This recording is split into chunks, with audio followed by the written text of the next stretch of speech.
សួរអ្នកគ្រូថ្ងៃនេះខ្ញុំចង់ឡើងមកធ្វើបង្ហាញពីអឺដំណោះស្រាយមួយដែលប្រឆាំងទៅលើចំណុចបញ្ហាមួយដែលបានចោទថាកង្វះនៃសម្ភារៈអេឡិចត្រូនិកនិងការបណ្តុះបណ្តាលគឺជាកត្តាចម្បងដែលធ្វើឲ្យយុវជនកម្ពុជាពីតំបន់ដាច់ស្រយាលពិបាកក្នុងការប្រកួតទៅលើទីផ្សារការងារបច្ចុប្បន្នអញ្ចឹងយើង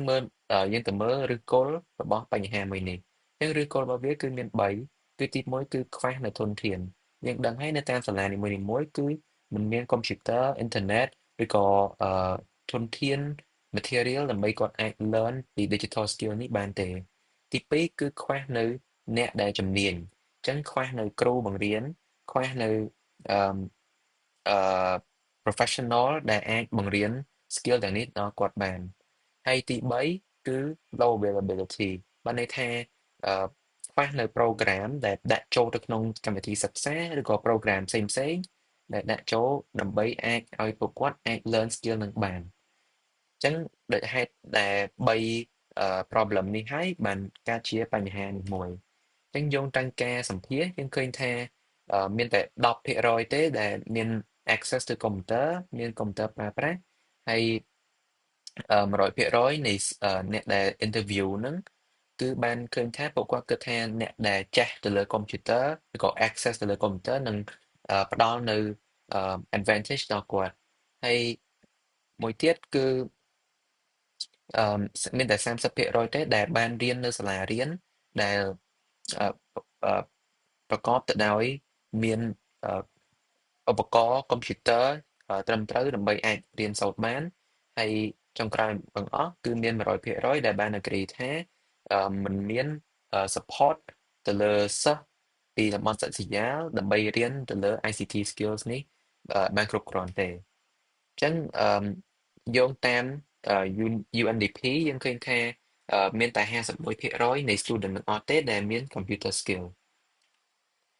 ដូច្នេះហើយយើងនឹងអឺបង្ហាញទៅលើដំណោះស្រាយរបស់យើងឈ្មោះថា Rural Tech Hub Rural Tech Hub គឺជាcommunity មួយដែលអាចធ្វើឲ្យtech enthusiast entrepreneurs អាចជាកន្លែងមួយដើម្បីយល់ដឹងពី digital បានអញ្ចឹង program របស់យើងគឺ help ដើម្បីជំរុញឲ្យសិស្សនៅតំបន់ដាច់ស្រយាលយល់ដឹងពី ICT skills អញ្ចឹង course យើងមានអីខ្លះ course យើងមាន typing អឺការ search internet ការចេះទៅលើ file management ទៅលើកុំព្យូទ័រអឺជាលើពីនឹងទៀតគឺយើងបង្រៀនពួកគាត់ពី skill ដូចជា Microsoft Word Google Document និងទាក់ទងនឹង Office ហើយនិង basic computer skill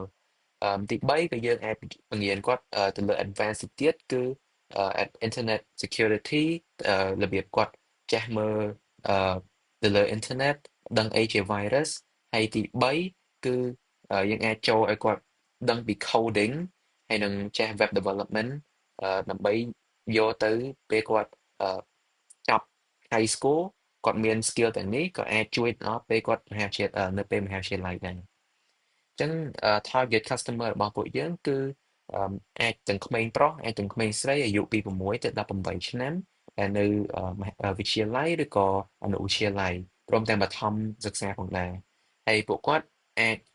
ឬក៏មិនអាចមានទំនោរទៅលើ technology បើយើងក៏លេចមើលទៅលើ competitor របស់យើងគឺមាន3ទី1គឺ Coding Hero ជា program volunteering program មួយដែល happen តែមួយឆ្នាំម្ដងទេរីឯ VBCC គឺជាអឺ community មួយដែលនៅតែបាគង village ទេនៅសៀមរាបដែលបង្រៀនទៅលើ English ហើយនិង computer skill រីឯយើងវិញគឺយើងអាច collaborate ជាមួយនឹង high school អឺ collaborate ជាមួយ high school ហើយនិង government official ដែលធ្វើឲ្យយើងរីកដុះដាលកាន់តែខ្លាំងជាងcompetitor របស់យើងដែលយើងបង្រៀន ICT skills អញ្ចឹងយើងក៏លេចមើលទៅលើ road map របស់យើងគឺទី1គឺយើងត្រូវ research ថា research plus implementation ថាគេដូចយើង competitor របស់យើងបានធ្វើអីខ្លះហើយអញ្ចឹងយើង follow តាមគេខ្លះៗដោយយើងមាន improvement ទៅលើហ្នឹងទី2គឺយើងនឹង recruit ហើយនឹង train អឺ teacher អញ្ចឹងយើងនឹងបង្កើតជា expert គ្រូបង្រៀនដើម្បីបណ្ដុះបណ្ដាលទៅលើសិស្សទាំងនោះហើយទី3គឺយើងនឹង make connection ជាមួយនឹង high school ទូទាំងប្រទេសហើយនិងក្រសួងដែលនៅក្នុងប្រទេសហើយទី4គឺយើងនឹងបង្កើតជា facility ជាទីកន្លែងមួយដែលអាចឲ្យសិស្សនិងគ្រូអាចជួបគ្នាបានហើយបន្ទាប់ពីការ establish យើងនឹងចាប់ផ្ដើមរីកដុះដាលទៅលើបណ្ដាញសង្គមទៅតាម social media ហើយលើសពីនេះទៀតក្រៅពីក្រសួងនៅក្នុងប្រទេសយើងនឹង promote ខ្លួនឯងទៅដល់ international ទៅដល់អង្គការអន្តរជាតិទី3គឺយើងនឹងបន្ថែម campus ទៅគ្រប់ province ហើយទី4ដោយសារតែយើងអឺដោយសារជម្រើសទី3របស់យើងវាអាចខ្វះខាតចឹងយើងនឹងបង្កើតជា volunteer group មួយដើម្បីអាចទៅ volunteer តាមសាលាតាម request ឬក៏តាមអឺចំណូលចិត្តរបស់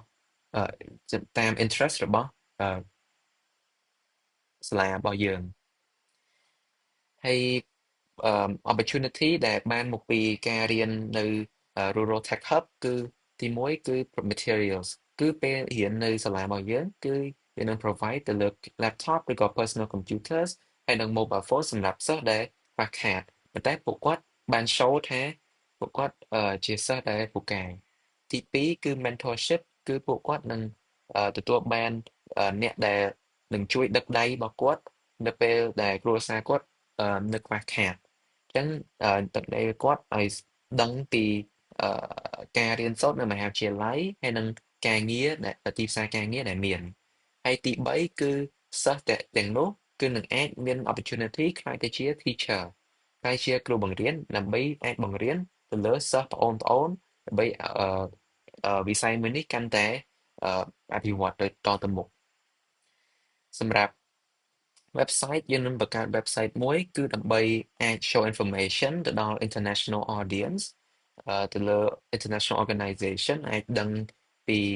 អឺproduct របស់យើងហើយទី2គឺកន្លែងដែលអាចធ្វើឲ្យមាន donation បាន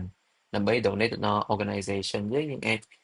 រីកចម្រើនកាន់តែធំដើម្បីឲ្យវិស័យនេះកាន់តែអភិវឌ្ឍតទៅមុខហើយទាំងនេះគឺជា team members របស់យើងហើយអរគុណសម្រាប់